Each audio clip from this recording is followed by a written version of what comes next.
جب میرے ہاں اخلاص نیت بھی ہو، جماعت کے اکابرین کا علم بھی حاصل کر چکا ہوں، نتائج سے بے پرواہ ہو کر محنت بھی کر رہا ہوں، شرح صدر بھی مجھ میں ہے، اور اسباب کی دنیا میں اسباب استعمال کر کے آگے بھی جا سکتا ہوں، تو چھٹے نمبر پہ مجھے یہ بات چاہیے، لہجہ نرم موقف گرم کے ساتھ عوام میں بات کرنا میں جانتا ہوں۔ کیا معنی؟ لہجہ نرم موقف گرم۔ لہجہ نرم کا معنی پیار سے بولو، محبت سے بولو، عزت دے کر بولو، مقام دے کر بولو، مخالف کا نام بھی صاحب لے کر بولو، لیکن موقف گرم کا معنی آپ کے موقف پر دلائل ہونے چاہیے۔ آپ اپنی آواز کو اونچا کر کے غلبہ حاصل کرنے کی کوشش نہ کریں، آپ چیخ مار کے شور شرابہ ڈال کے اپنے دلائل اپنے بات کو نہیں منوا سکتے جب تک آپ کی قوت دلیل نہ ہو۔ قوت عقیدت تو ہے، ہمارے پاس کئی قوت عقیدت ہیں، ہم عقیدت کے معاملے میں تو بہت آگے جا چکے ہیں، لیکن قوت عقیدت کے ساتھ قوت دلیل بھی ہونی چاہیے۔ اسے کہتے ہیں لہجہ نرم اور موقف گرم، دلائل کے انبار ہو۔ آپ دلیل کی دنیا میں بات کرنا جانیں کہ اگر میں اس سے اختلاف کرتا ہوں، یہ بنیاد، یہ بنیاد، یہ بنیاد، یہ بنیاد، یہ بنیاد، آپ پھر بتائیے۔ اور پھر جب آپ دلائل پیش کریں اپنی موقف کو سمجھانے کے لیے، تو آپ کی سب سے پہلے نمبر پہ وہ دلیل ہونی چاہیے جس کا توڑ مخالف کے پاس نہ ہو۔ مثلا آپ کے پاس 5 دلیلیں ہیں ایک بات کی حقانیت کے لیے، تو آپ نے پہلے، دوسرے، تیسرے نمبر پہ ابتدا میں، شروع میں، سٹارٹنگ میں وہ دلائل دینی ہے جو اس کا جواب اس کے پاس نہ ہو۔ اس طرز پر جب آپ بات کریں گے، پھر آپ کی بات کو نظریاتی بات سمجھی جائے گی اور آپ کے موقف کو سنا جائے گا کہ بھائی ہم کوئی بیوقوف لوگ نہیں ہیں، ہم پڑھے لکھے لوگ ہیں، ہم سینس سے کام لینا جانتے ہیں، ہماری کھوپڑیوں میں دماغ موجود ہے، ہمارے سینوں میں دل موجود ہے، اور ہماری جان میں طاقت موجود ہے، ہمارے پاس علم اور قوت موجود ہے۔ ہم بات کرتے ہیں تو دلیل کے ساتھ کرتے ہیں، وہ صحافی کے ساتھ ہو، وہ بیوروکریٹ کے ساتھ ہو، وہ کسی سیاستدان کے ساتھ ہو، وہ کسی جج کے ساتھ ہو، وہ کسی جرنیل کے ساتھ ہو، یا کسی عام سیاسی جماعت کے کارکن کے ساتھ ہو، یاد رکھیں جب آپ دلیل پیش کریں گے، دلیل اسلحہ کی طاقت سے بڑھ کے ہوتی ہے۔ قائد ملت اسلامی حضرت مولانا فضل الرحمان دامت برکاتہم 2003 کی بات کر رہا ہوں، متحدہ مجلس عمل کا دور تھا، حضرت لیڈر آف دا اپوزیشن تھے، LFO پر ایک تقریر کرتے ہوئے اس وقت کے اسپیکر کو حضرت نے مخاطب ہو کر کہا تھا، جناب اسپیکر صاحب، پرویز مشرف کو کہو ڈکٹیٹری کی زبان چھوڑ، ہم سے آئین کے ساتھ دلیل کی بات کر۔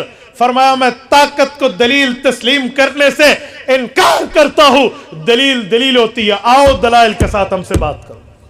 لیکن آسمان کی آنکھ نے وہ منظر دیکھا کہ جو خود کو بڑا منڈیٹ رکھنے والا، بڑی پاور رکھنے والا 4 اسٹار جرنیل اپنے آپ کو سمجھتا تھا، وہ ہمارے قائد کے سامنے دلیل کی دنیا میں ایک لفظ نہیں بول سکتا۔ نعرہ تکبیر، جمعیت علماء اسلام، قائدی جمعیت حضرت مولانا فضل الرحمان صاحب۔ تو یہ 5ویں نمبر پہ ہے کہ دلیل کے ساتھ بات کرنا سیکھو، دلیل کے بغیر بات نہیں کرنا، دلائل کے ساتھ بات کرو۔ میرا عنوان کارکن کی تربیت ہے، اس لیے میں کارگزاریاں کم سنا رہا ہوں، میں صرف اس پہلو پہ چل رہا ہوں۔ کچھ دنوں پہلے کی بات ہے، میں حضرت مولانا یحییٰ عباسی دامت برکاتہم کے مدرسہ دارالعلوم اسلامیہ جتوئی ضلع مظفر گڑھ میں تھا۔ وہاں پر مجھ سے ایک اسکول کے پرنسپل تھے، ان کے ساتھ 3-4 کولیگز اور تھے، وہ ملنے آئے۔ مجھے کہنے لگا مفتی صاحب ہم آپ کو فالو بھی کرتے ہیں، انٹرنیٹ پر آپ کو سنتے بھی ہیں، آپ ہمیں بہت اچھے لگتے ہیں، ایک بات ہے، کیا یہ جمعیت علماء سے آپ کو کیا لینا دینا ہے؟ آپ جب یہ بات کرتے ہیں ہمارا دل دکھتا ہے، فلاں فلاں۔ میں نے کہا مسئلہ کیا ہے، بتائیے معاملہ آپ کیا؟ کہتے ہیں آپ عمران خان کی مخالفت میں بات کرتے ہیں، یہ سیاسی باتیں چھوڑ دیں ادھر۔ میں نے وہاں ان سے 5 باتیں کی ہیں، آپ سے ایک بات کرتا ہوں۔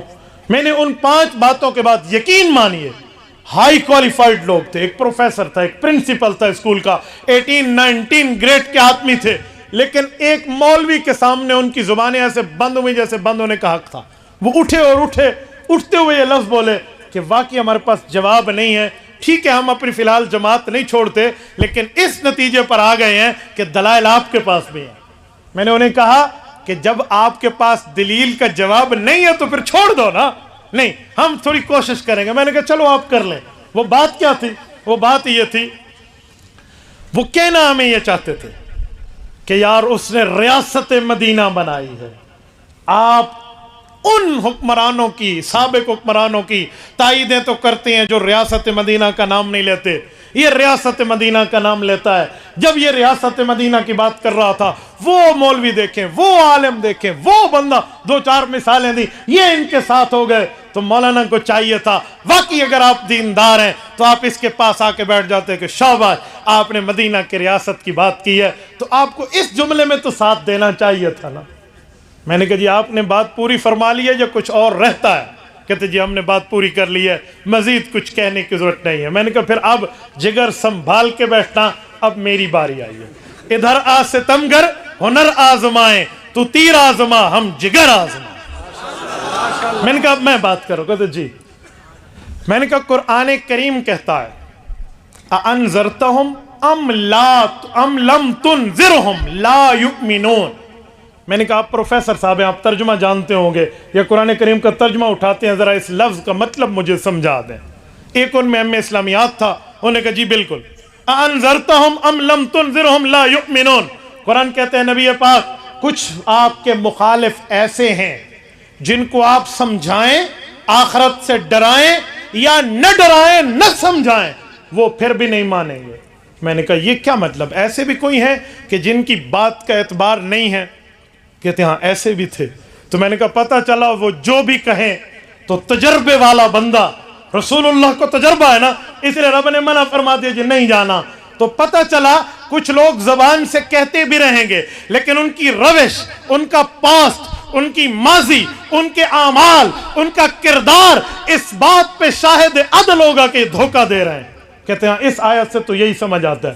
میں نے کہا جب اس نے ریاست مدینہ کی بات کی ہے تو ریاست مدینہ میں کیا مطلب؟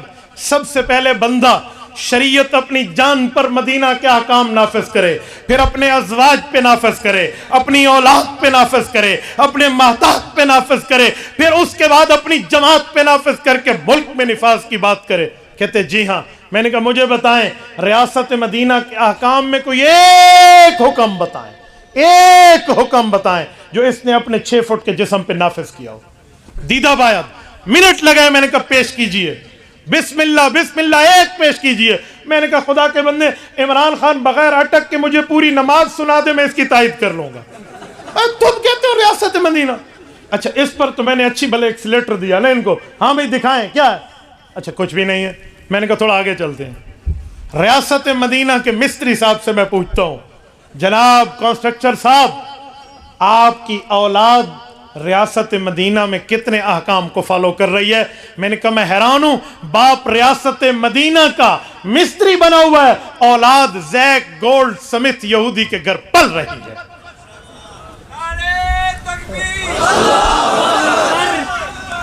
جمعیت علماء اسلام جناب مفتی عبدالواحد قریشی صاحب، نعرہ تکبیر۔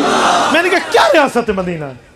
نمبر 3، اس جماعت میں کتنا اسلام نافذ ہے، کتنی ریاست مدینہ کے احکامات نافذ ہیں؟ کسی ایک جگہ مجھے دکھا سکتے ہو کوئی ایک پروگرام جو گانے بجانے سے خالی ہو؟ مولانا کی زبان میں کہوں باجوں اور باجیوں سے خالی ہو؟ ہاں کوئی ایک دکھائے، کہاں ہے ریاست مدینہ؟ یعنی یوں میں چلتا گیا، چلتا گیا آگے، 3 4 5 باتیں میں نے انہیں سمجھائی۔ یقین مانیے جسے کہتے ہیں نا کہ ٹکے گا بھی کوئی جواب نہ، بندہ ہگا بکا ہو جائے، تو میں نے وہاں تو 5 باتیں کی تھی، لیکن میری بات کا مطلب ہے میں نے شور نہیں مچایا، سختی نہیں کی، منہ نہیں چڑھایا، میں نے دلیل کی طاقت سے بات کی ہے، خاموش ہو گئے سامنے۔ تو بھائیو 5واں نمبر، اپنے موقف کو عوامی زبان میں پیش کرنا آپ کو